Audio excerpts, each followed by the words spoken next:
Sejam bem-vindos, amantes da quinta arte, ao Primeira Página, onde primeira impressão equivale. Eu sou Rafael Campos, esse é Matheus Braga, e hoje nós iremos falar sobre O Senhor do Mundo, de Robert Benson. Mostra aí o livro aí pra nós, Matheus. É isso aí, Rafa. Estou aqui com o Senhor do Mundo, de Robert Hugh Benson, editora Sétimo Selo. Esse livro ele existe uma edição anterior, que era um barco na capa, e essa aqui é uma edição mais recente. Acho que a outra, se bobear, acho que nem fabricam mais. Essa aqui é a mais usual, mais comum de se encontrar. Esse livro tem. A gente não gosta de falar sobre informações externas à primeira página, mas acho que talvez seja interessante destacar algumas coisinhas, só para contextualização, né? Um livro, a gente estava até pesquisando aqui, é escrito em 1906, então é um livro relativamente antigo, né? O autor, ele era um padre, foi ordenado padre em 1904, e ele é muito comparado atualmente com clássicos, apesar de não ter feito o mesmo sucesso, né, como 1964 e Admirável Mundo Novo. É isso, Admirável Mundo Novo, do George Orwell e do Aldous Huxley, acho que é isso, Aldous Huxley, né? O Enfim, Admirável Muito Novo? é, Aldous Huxley. isso aí. Enfim, nada disso importa pra gente, Rafa. A gente está preocupado de fato com as técnicas utilizadas por Robert Benson na primeira página, né? E se a gente viraria ou não, se, se, se de fato tem um mérito, né? Que se antevém aí às suas críticas. Então vamos lá. O Senhor do Mundo, Robert Hugh Benson, prólogo.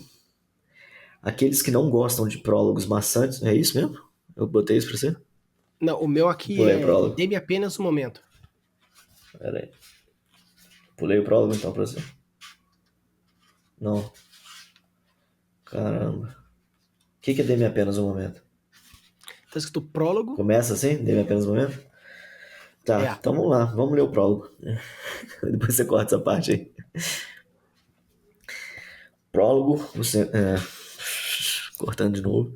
Senhor do Mundo, Robert Hugh Benson. Prólogo. Aqueles que não gostam de prólogos maçantes não precisam ler este. Ele é essencial apenas ao esclarecimento da situação, não da história.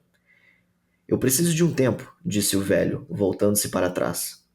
Percy tornou-se sentar em sua cadeira e aguardou, o queixo apoiado na mão. A sala na qual os três homens estavam sentados era muito silenciosa, mobiliada de acordo com o extremo senso comum do período. Não tinha porta nem janela, pois já se iam 60 anos desde que o mundo, admitindo que o espaço não se limita à superfície do globo, começou a cavar para valer.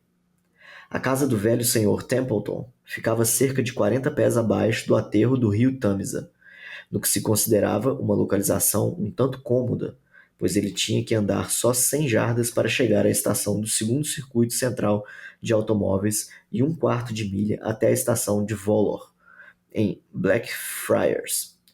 Todavia, ele tinha mais de 90 anos e raramente saía de casa agora. A sala era totalmente revestida com um delicado esmalte verde jade prescrito pelo Conselho de Saúde e preenchida com a luz solar artificial descoberta pelo grande Reuter 40 anos antes. Tinha a coloração de uma floresta na primavera e era aquecida e ventilada através de frisos clássicos graduados na temperatura de 18 graus. O Sr. Templeton era um homem simples, satisfeito em viver como seu pai viveu antes dele.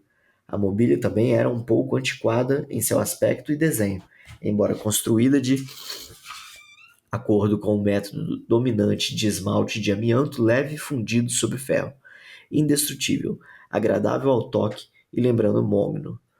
Duas estantes de livros bem preenchidas ficavam uma de cada lado do suporte de bronze do fogo elétrico, diante do qual estavam sentados os três homens. E, nos cantos mais afastados, estavam os elevadores hidráulicos, um levando ao quarto, o outro levando ao corredor 50 pés acima, que se abria para o aterro. Fim. Bem, então falando um pouquinho mais sobre esse livro, é uma coisa interessante que, pelo fato de ainda ser uma história de 1907, eu senti que um, essa ideia de se conversar com o autor, né, quebrando a quarta Quarta parede, é parede. algo bem interessante. Falou assim, se você não gosta de prólogos maçantes, não sei o que, sei lá. O Matheus prefere normalmente que a quebra de quarta parede seja mais irônica, mas você pode sentir um ar levemente irônico, tipo, se você não gosta desse tipo de prólogo, pula aí que se dane. Então, é bem legal. E desconsiderando esse primeiro momento que ele quebra a quarta parede, começar com um diálogo é algo relativamente moderno. É algo que você vê bastante em literatura moderna. Quando eu digo moderna, no caso, pelo menos uns 30 anos, não tipo mais de 100. E dê apenas um momento, mesmo que não seja uma frase de muito impacto, você percebe, juntamente com o beat, esse ar mais.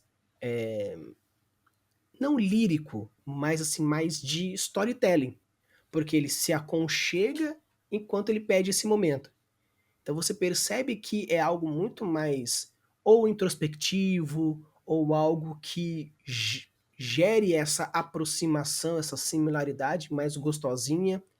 Então, mesmo que no texto você sinta ares meio que de descrições meio enfáticas, ou alguns detalhamentos um tanto estranhos, como já trouxe a premissa de que é o cara contando, o ponto de vista é dele. Então, ele vai dar enfoque em alguma outra coisa, por ser uma contação mais de história. Então, já atravessando um pouquinho, só que eu gostei dessa primeira linha, a, dê-me apenas um momento, disse o homem velho, recostando, não sei o que lá, traz essa ideia mais de aproximação com o personagem, pode ser só o prólogo, ao ponto de, tipo, esse cara nem existe mais, né? O Percy pode nem existir mais na história, pode ser só um prólogo mesmo, mas você já cria essa empatia com o personagem, porque você senta no colo do teu pai, do teu avô, da tua mãe, da tia da escolinha, que vai começar uma história, traz essa ideia de aconchego inicial. Então eu achei bem interessante, apesar dessa contradição de se, pula se você quiser, mas se você não quiser, senta aqui no colinho do vô que eu vou contar uma história. Então eu gostei desse comecinho. É, falando do começo, justamente, né? Eu tenho, primeiro, essa questão que o Rafa já trouxe aí, que eu tenho um leve incômodo com a quebra da quarta parede, eu acho que ela soa sarcástica demais. E eu acho que aqui ela foi, aonde foi usada, ela foi totalmente dispensável pra mim. O que que eu faria? Retiraria justamente esse parágrafo da quebra da quarta parede e colocaria ele antes do prólogo, uma observação, tá ligado? Uma introdução ao prólogo, antes do prólogo. Né? Fala assim, ó, prólogo não, se você quiser pular, pula, mas tá aqui, o prólogo é esse, ele vai ambientar pra você a história, onde que ela tá acontecendo, o que que tá se passando, e aí você se imerge na história de fato. Agora eu tô dentro do prólogo, agora eu tô dentro da história, tô acompanhando ela. Porque pra mim é uma quebra de narrativa até, né? Eu tô conversando com você na quebra da parede e agora eu tô te introduzindo a história tudo no dentro do prólogo. Pra mim não faz muito sentido. Mas eu entendo também que ele tava inovando aqui, de certa forma, em múltiplas camadas, né? Até porque é um texto que se passa a história ao futuro do que ele estava escrevendo também na época.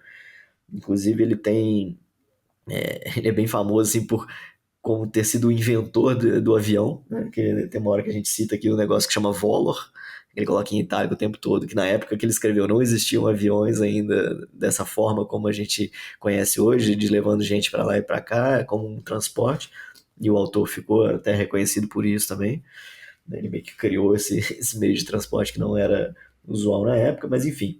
Então, de cara, eu acho que soa mais condizente com uma técnica narrativa, né? Você manter um padrão do seu narrador. Então, meu narrador é um cara que vai quebrar a quarta parede. Se você vai manter isso a história inteira, ok, não tem problema. Né? E pelo que eu me lembro, quando eu li, não é o caso. Então, é única e exclusivamente aqui que há essa quebra de quarta parede que poderia ter estado, né, para trás, né? Enfim, o que a gente está querendo dizer é o seguinte, né? Se você quer manter o estilo de narrativa, mantenha ele até o final, né? Não usa ele uma vez só, porque isso soa como erro, né? E aí, de fato, em si, aonde começa a história, ali O Rafa tá acompanhando a edição anterior, então vai ter às vezes algum ponto ou outro ele vai colocar um pouco diferente do que eu li, do que vai estar na tela, né? Mas começa de fato com eu preciso de um tempo, disse o velho voltando para trás, né? E esse velho, pelo que eu entendo, não é o Percy, né? Não é outro personagem. O Percy é o cara que tá observando isso acontecendo, né? O velho até ele cita aí depois quantos anos que tinha e tal. É uma frase sem muito impacto, mas tem isso aí que o Rafa falou, né? Vou te contar uma história agora, né? Essa questão do aconchego e tal. Existem camadas que a gente pode perceber nesse simples ato dele se aconchegando, pedindo tempo, né? E se sentando. Mas me soa também um pouco fraca para ser uma primeira frase de impacto. Acho que a primeira frase de impacto dele é justamente a quebra da quarta parede, né? Falando para você, ó, você não quer ler, pula. E soa muito mais impactante para quem está lendo, apesar de que para mim ela não faz parte do prólogo em si, eu não deveria fazer. Enfim, e aí, Rafa, ele vai entrar de fato na história, né? Contextualizando aqui pra gente, ambientalizando pra gente que existem três personagens aí envolvidos nessa história, né? E entra numa questão que a gente já citou, que a gente não, atualmente a gente não recomenda, que são esses parágrafos muito longos, né? Pela confusão que isso pode causar no leitor, né? Pela perda de informações que às vezes são relevantes, que está escondido ali no meio daquele paragrafão, que era para ser um negócio relevante, você acaba embaralhando aquilo na sua mente e se perdendo, né? Mas enfim. Pegar um ponto aqui que o Matheus colocou, que a versão que eu tenho é um pouco diferente da versão que o Matheus tem.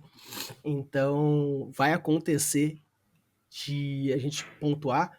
Mas eu até falei pra ele, até perguntou pra mim antes de começar a gravar, tipo, Rafa, será que então a gente não espera? Depois eu mando a foto, dá uma versão só e a gente brinca. Eu falei que eu acho que seria interessante a gente conversar um pouco sobre isso também. Porque o que acontece? Quando o Matheus estava lendo e eu reparei que tinha alguma coisa diferente, até que depois eu comentei, tinha coisas que ele trouxe, que ele leu, que me soou estranho, e alguns momentos que ele leu que eu preferia a versão dele do que da versão que eu tenho. Então eu sinto que, se por acaso você tem a capacidade de ler inglês, eu sugiro demais que você também tente. Claro que nós somos, né, de língua portuguesa, então é interessante e tal. Só que, por exemplo, tem trechos que ele comenta sobre uma coloração esverdeada e não sei o que lá, que aqui não tem. Que no caso, eu prefiro a versão com a descrição da cor esverdeada do cômodo, porque faz um contraste com o frescor do bosque, da primavera, não sei o que. Traz essa ideia de ambientação que aqui falta. Da mesma forma que ele fala sobre a questão da metragem, que tem pés, jardas, e a versão que eu tenho tá em metros e quilômetros. Pra Então, gente é assim, mais coerente, né? pra gente é mais coerente a quilometragem que a gente Uhum. conhece, porque saber que um pé é 0,33 centímetros, beleza, pode até saber. Só que saber que, né, mas é que com a globalização a gente sabe que uma milha é 1,6 quilômetros. Perfeito, só que começa a chegar a um ponto que 37 jardas a gente não faz ideia.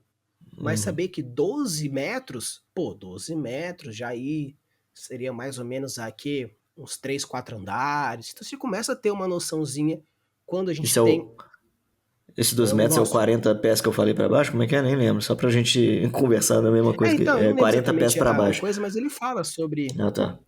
Na hora que ele fala 12 das metros casas pra abaixo do baixo. nível do terreno do Tamisa. Uhum. Uhum.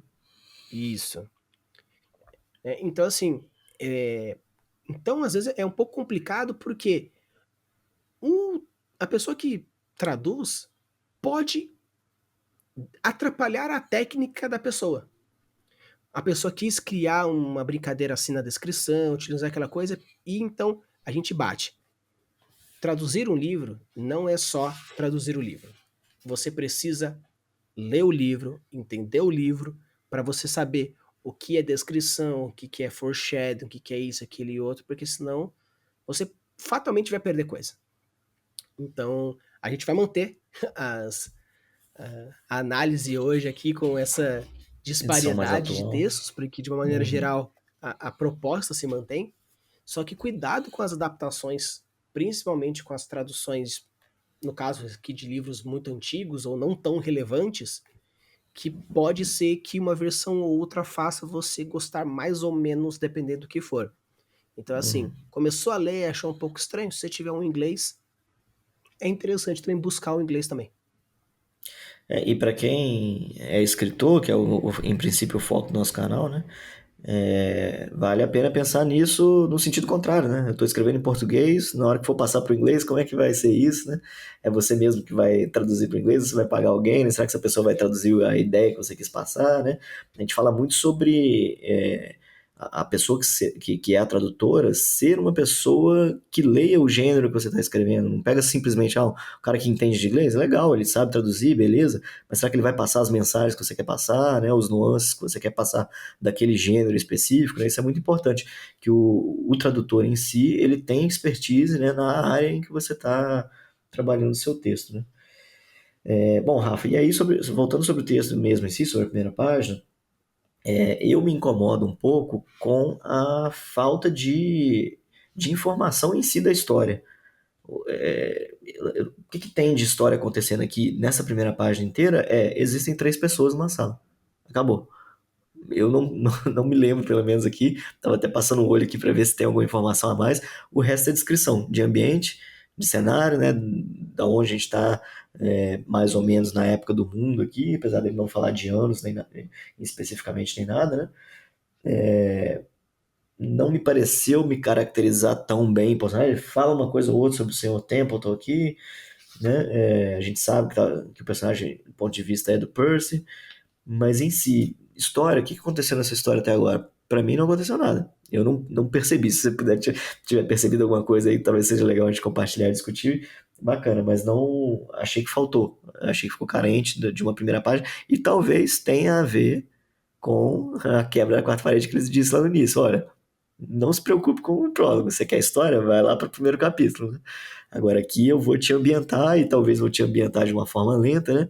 Mas ainda assim eu acho que valeria dar um foco a mais de coisas acontecendo nessa primeira página para poder tentar cativar o leitor de alguma forma. É. Talvez esse ponto seja um tanto estranho, porque na minha versão não existe esse comentário de se é ruim pule o prólogo, sabe? Começa Aham. logo com o cara já Com falando, o diálogo. disse, não sei o que, me deu um momento, e o É, beat do velho. olha só. Então, às vezes, eu fico pensando o quanto não é a opinião da própria editora ou do tradutor dessa versão sua Ou se que no fez original essa tava ponderação. Ou se no original tava da forma que eu falei, né? Tava um comentário antes, né? Em algum lugar destacado, e aqui eles foram e jogaram pra dentro no prova vai saber, né? Não peguei a versão original pra ler. É, então, assim, é, eu sinto que se realmente esse cara for o pai da ficção distópica, eu sinto que esse essa descrição mais pesada no nível de ambientação, se ele é o pai, não existe nada antes dele. Então ele precisa caracterizar muito forte todo um cenário de ficção distópica para a galera entender o que é. Uhum. Então, se realmente for verdade que ele foi o precursor da ficção distópica, nesse quesito eu não tiraria pontos nele, eu discordaria do Matheus, mas simplesmente com essa premissa.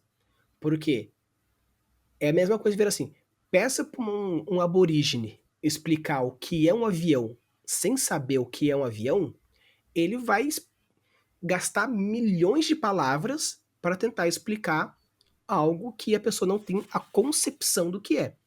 Então aqui, em 1907, querer fazer uma distopia que se passa no ano de 2000, que pra gente sabe que 2000 tá longe de ser que nem uma ficção científica, Uhum. mas para ele tentar explicar para pessoas que vivem em 1900 como que é um futuro futurista, Aí acredito que realmente ele precisa gastar muitas palavras que eu acho que faça jus.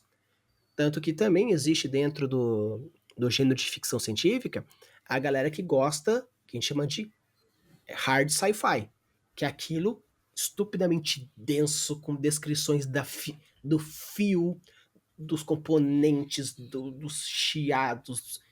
E assim, é monstruoso porque o cara quer poder replicar numa miniatura o cenário que ele está vendo. Mas aí realmente entra num público específico. Você quer que seja um público hard sci-fi? Beleza. Taca-lhe pau que esse que o público gosta. Mas cuidado com o que você for fazer. Então, a gente sente que nesse aqui, mas qual é a diferença entre infodump e isso, por exemplo? A diferença Introdução a um é novo o universo. público e objetivo. Como o cara tem um público X com objetivo X, é um infodump? Continua sendo. Só que é um infodump justificável, porque não existe nada que ele possa usar como alguma ancoragem de, você que já viu Star Wars, já vi. Você já viu Duna? Já vi. Beleza, então eu tô trazendo aqui uma nova ficção científica. Então eu posso me dar ao luxo de fazer menos coisas porque você já tem esse conhecimento. Então o cara não tendo, o cara que tem que criar. Mas cuidado, porque estamos falando de um livro de mais de um século. Então, Uhum. assim, a não ser que você invente alguma coisa extremamente nova, extremamente autoral, que te possibilite essa justificativa, cuidado com descrições, porque realmente o que o Matheus matou. Aqui, em uma página inteira, não tem nada de trama. Só. Vamos considerar que, né, o Percy é o netinho desse velho aí. Vamos considerar que ele seja velho. Vovô, conta uma história? Conto. Você pula a primeira página, aí pode começar a história, entendeu? Então, assim, beleza, ele coloca, né, a luz artificial, tantos quilômetros, tantos pés, tantas jardas, tanto metal, sei lá o que. Ele tá tentando ao máximo dizer como que seria um mundo futurista para poder começar. Show. Mas, para hoje em dia, leve uma descrição mais sensorial, pode pôr os detalhes, rebenta no detalhamento. Só que cria motivos para você explicar o porquê X e o porquê Y. Justo. Senão, vai dar problema. E a gente, sugerindo de novo, né, para novos escritores, a gente entende que é interessante você caracterizar personagens, colocar um pouco sobre o conflito, né? A ambientação, beleza, ele fez aqui, né? Acho que talvez para mim o único ponto que seja positivo aqui nessa primeira página, né? Mas colocar acontecimentos de fato, eu acho que é relevante, né? Acho que ajuda, né, na gostabilidade da história, né? Você criar empatia com o personagem. Eu não tenho nenhuma opinião formada sobre o Senhor Templeton, nem sobre Percy. Não sei o que eles estão fazendo aqui, né? Então me parece muito vago para uma primeira página, para me interessar por ela e querer dar continuidade, né? Então, assim, já dando meu veredito final, nesse caso não viraria, apesar de ter virado.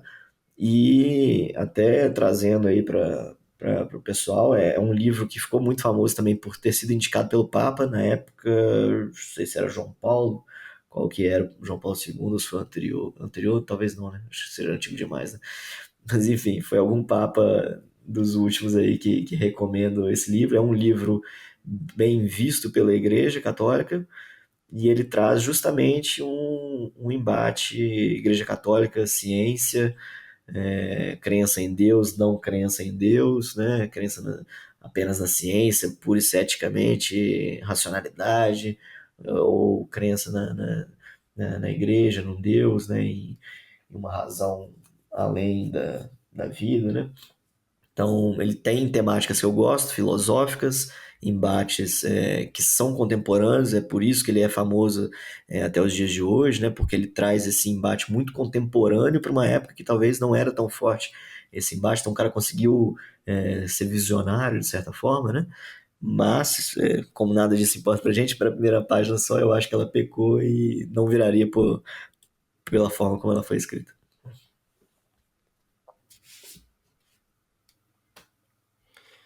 No quesito eu concordo com o Matheus.